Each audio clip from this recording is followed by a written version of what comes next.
To set Google tips and tricks notifications as alert in Samsung Galaxy S21, S21 Plus or S21 Ultra. Open settings, swipe the notification panel, and the settings icon. Scroll down settings screen, find Google,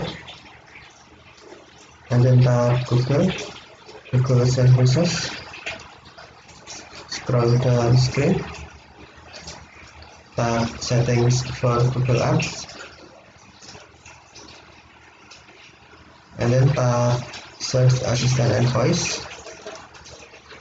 Select notifications, and then select notifications again.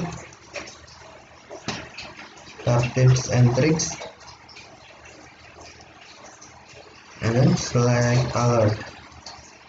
Now tips and tricks, Google tips and trick notification set as alert. Okay, thank you for watching. Have a nice day.